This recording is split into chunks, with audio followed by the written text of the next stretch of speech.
Bago gumana, ay meron itong tinatawag na OS or operating system. Ang operating system na ito ay kinakailangan at lubhang mahalaga sa isang computer para ito ay magamit, upang ito ay magbigay ng kanyang dapat ibigay sa atin. Subalit merong isang problema. Kapag ang operating system ay na-virus, ang operating system na ito ay hindi gagana. Ang kalalagayan ng ating bansa ay katulad ng isang computer na kung saan ay tinamaan ng virus. Pag tinignan ninyo ang ating sambayanan ngayon, ay ito ay nagkukumpul-kumpul ang karamihan na kung saan ay dating magkakalaban at sila ay nagiging suliranin ng ating bansa. Kung titingnan ninyo ang ating bansa ngayon ay halos walang puntahan ang mga mamamayan. Napansin nyo ba ito?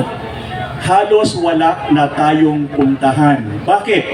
Dahil yung lahat ng mga ahensya ng gobyerno na dapat ay kumakalinga sa atin, lahat sila ay na-virus na. Dahilan dito, wala nang mangyayari sa ating lipunan. Huwag na po tayong maghangad na tayo po ay lalago pa, sapagkat kung ang isang computer ay na-virus, kahit anong gawin mo, hindi yan magbibigay sa iyo ng magandang performance. The same with our government. Mapapansin ninyo na ang CPP, NPA, NDF ay nakarating na sa Kongreso. Bakit sila nakakarating sa Kongreso? Dahil sila po ay nagkuklot-kuklot na rin ng ating gobyerno. Kasama na sila ng Kongreso, kasama na sila ng Senado, kasama na rin sila ng Judiciary, at kasama na rin sila ng ating executive system ng government. Ibig sabihin, tayong mga Pilipino, anuman ang gawin natin, magsisigaw at magsisigaw man tayo dito, kung ang mga nandiyan sa pamahalaan ay corrupted, walang mangyayari sapagkat yan ay hindi kikilos. Ngayon, bakit na-corrupt at sino ang may kagagawan ng korupsyon sa sistema ng ating gobyerno? Ako po ay walang kinikilingan kung anumang partido dito sa ating politika. Sa katunayan, ako po ay pumupunta sa balot, pumupunta ako kapag eleksyon, ako ay bumuboto, pero ako po ay walang inilalagay. Kung sino man ang sabihin nating mga kandidato, simula po nang ako'y bumoto, ako'y bumuboto, pumupunta ako doon sa butuhan sapagkat ito ay aking katungkulan, pero ako'y walang inilalagay kahit isang kandidato doon. Bakit?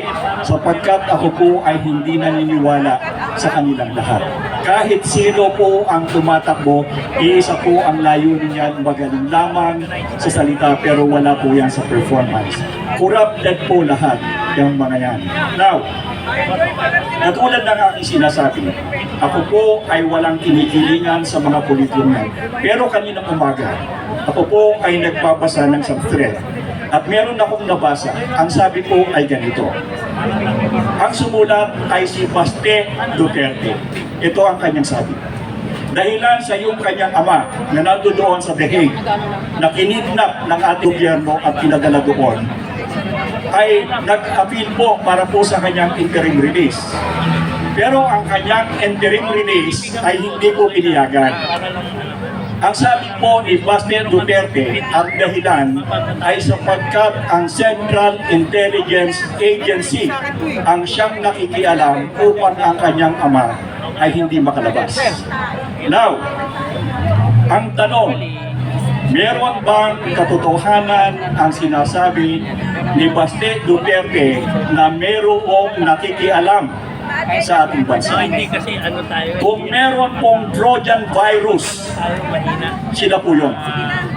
Kung bakit tayo nagkakagulo dito sa Pilipinas, sila po ang may kasalanan. Bakit? Medyo delikado po itong sinasabi kong ito. At pag ako po'y natodas, alam na po ninyo kung sino ang medyo niyan. Ganito po yan. Meron pong tinatawag na hegemony. Ano po ang ibig sabihin ng hegemony? Ang Amerika ay isang superpower. Ito pong Indo-Pacific, sila po ang nag-ahari dito. At ito pong kanilang pag-ahari ito ay ngayon ay nasa-challenge ng China. At ito pong mapapansin ninyo, itong tinatawag nating West Philippine Sea, ito po ay daanan ng mga barko ng komersyo. Ngayon, kapag nakuha ng China ang Taiwan, masasakal ang komersyong ito. At ito ay hindi papayagan ng Amerika sapagkat malaki ang mawawala sa kanilang negosyo. Dahilan dito, wala namang land base ang mga Amerikano. Meron silang mga tinatawag na aircraft carrier pero wala silang land base. Kaya ang land base na kinukuha nila ay ang Pilipinas. Dahilan sa pwede nilang ilagay dito yung kanilang mga kagamitan, pwede nilang ilagay dito yung kanilang mga tauhan na kung saan ay meron tayo. Ang tawag dito ay EDCA. Noong una, ang EDCA ay 4 lamang. Tapos sumunod, ang alam namin ay siyam. Pero ako'y naniniwala ngayon, hindi lamang ito'y siyam. Ako'y naniniwala ito'y mahigit na 20 na. Ipinagbabawal ng ating konstitusyon ang paglalagay ng nuclear weapon dito sa ating bansa. Pero nung nagkaroon ng parang war game dito sa Pilipinas, naglagay sila ng Typhoon nuclear missile dito at ang sabi nila, August last year, ito'y kanilang aalisin. Hindi po nila inaalis hanggang ngayon dito. Ito ay paglabag sa ating pong saligang batas, pero ang tanong, bakit ito pinapayagan? Bakit hanggang sa kasalukuyan, ang mga nuclear weapons na yan ay nandito pa? Sino ang pumapayag? Bawal sa ating konstitusyon sapagkat tayo ay nuclear-free nation. Pero meron silang mga nuclear weapon dito. At ano ang repercussion dito? Dahilan sa merong mga nuclear missiles ang mga Amerikano na kung saan ay isa lang ang gagawin yan papuntahin doon sa China. At dahilan dito, ano naman ang gagawin ng China? Ito naman ay babalikan. Sino ang tatamaan? Walang iba kung hindi tayo. Sapagkat hindi naman magpapaputok yung China papunta ng Amerika sapagkat yun ay malayo at ang mga base ng Amerika ay wala doon nandito sa atin. Ito ang isang dahilan kung bakit merong virus dito sa atin. Kinakailangan nilang makubkob ang lahat ng ahensya ng gobyerno ng Pilipinas upang huwag lumaban sa kanila. Tatandaan ninyo, kapag merong Amerikano, merong gulo. Ulitin ko, kapag merong Amerikano, merong gulo. Hindi po yan may kakaila sapagkat siya'y katotohanan. Ano ang mangyayari sa atin kung sakaling mag-away ang dalawa? Again, isang bagay ang hindi po pwedeng payagan ng Amerika sa Pilipinas. Tandaan nyo ito, merong isang bagay na hindi po pwedeng payagan ang Amerika sa Pilipinas. Ano yun? Na ang mga Duterte ay mapapasok sa politika, lalong-lalo na si Sara Duterte ay mapapasok na presidente sa 2028. Alam niyo kung bakit? Sapagkat ang posisyon niya sa kanyang foreign policy ay neutral. Katulad ng kanyang ama, neutral ang kanyang posisyon. Tatandaan niyo, ang kaaway ng Amerika, dapat kaaway natin. Kapag hindi natin kaaway ang Amerika, tayo ang kanilang kaaway. Nangyari ito sa kapanahunan ni Duterte. Hindi kumakampi si Duterte sa China o sa Amerika sapagkat ang tinatayuan niya ay neutral sapagkat tayo ay merong independent foreign policy. Ayaw ng Amerikano yan. Kinakailangan tayo ay magkakampi at ito ay nakuha nila ngayon sa ating gobyerno. Sila po ay nananalasa Maraming ginagawa sila na hindi po natin nakikita. Hindi ipinapaalam sa atin at lahat ng kaguluhang nangyayari sa atin ngayon ay kanilang ginagawa para ang ating atensyon ay mapapalayo sa kanila at hindi natin makita ang kanilang ginagawa.